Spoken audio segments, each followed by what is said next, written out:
So we left off and I am at Mass Eye and Ear. And the thing about hospitals, which I would later learn, is that the fluorescent lighting is one of the biggest triggers for me to have a migraine episode.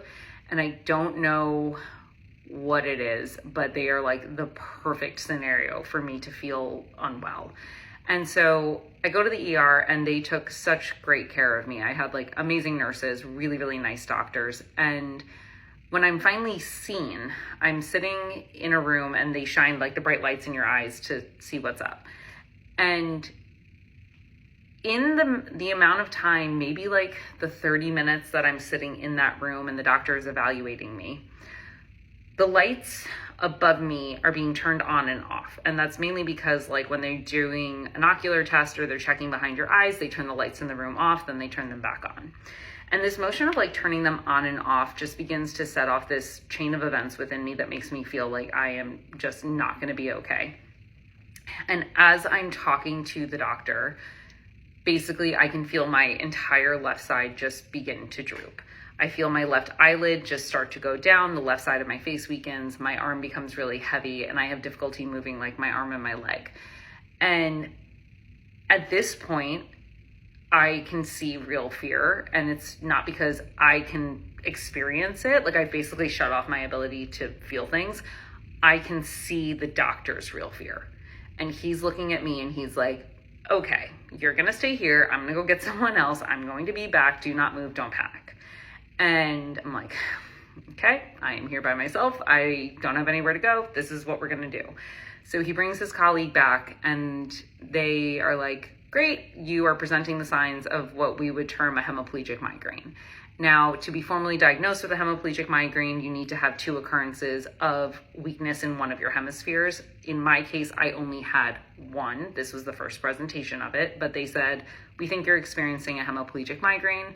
We're going to give you an MRI and we're going to take it from there. I was in that hospital for, I want to say at least 8 to 10 hours.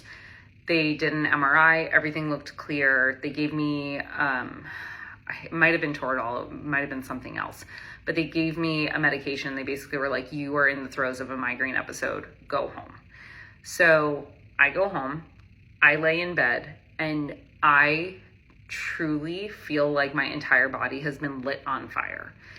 My nervous system is so reactive that it doesn't get better. So from October 30th through Thanksgiving, I am in bed.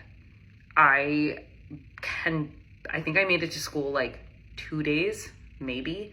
I was very lucky that I had a boss who could like help me kind of like amend my schedule to make this work.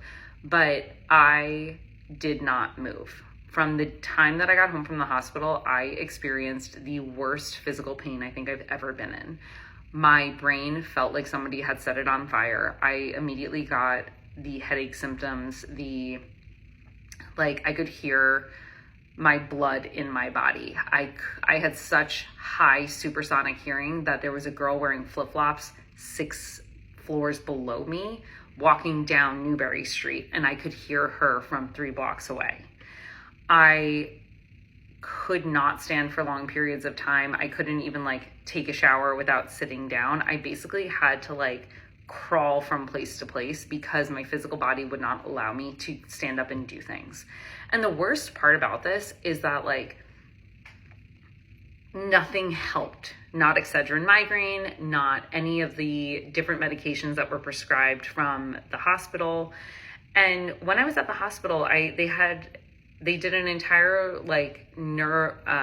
optical workup. So they had me see a neuro-ophthalmologist. I did the MRI. We checked behind the eye. My eyes were fine, but I was experiencing an extreme episode of a migraine that I had never had before.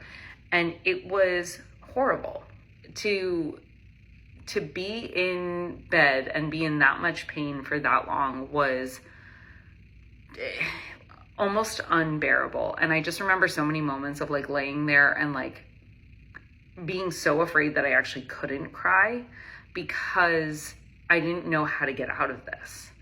And what basically happened is that in the month that I was trying to get better and people I went back to University Health Services and they kept being like, the Toradol should have worked. We're going to give you one more shot of it. But if it doesn't work, we can't help you. And like nothing that anybody gave me helped.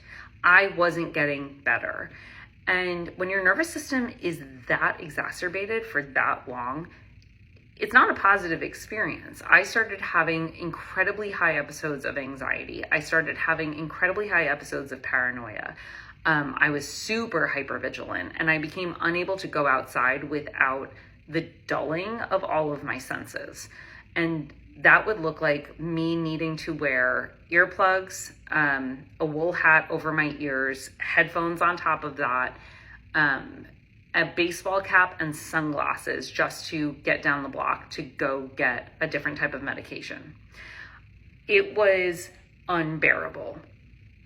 And I truly don't even know like how I survived it because I think I'm still traumatized by it. Like when you have that experience for a week or a month, or in my case, it just kept going, you're just scarred. Like it takes time to unpack everything that you went through. And during that time, it was awful because I had so many really amazing things going on in my life. And then I saw myself just deteriorate. I saw how quickly my mental and emotional states and my physical state just went into the gutter. And it wasn't for lack of trying to get better. It's just that nothing worked.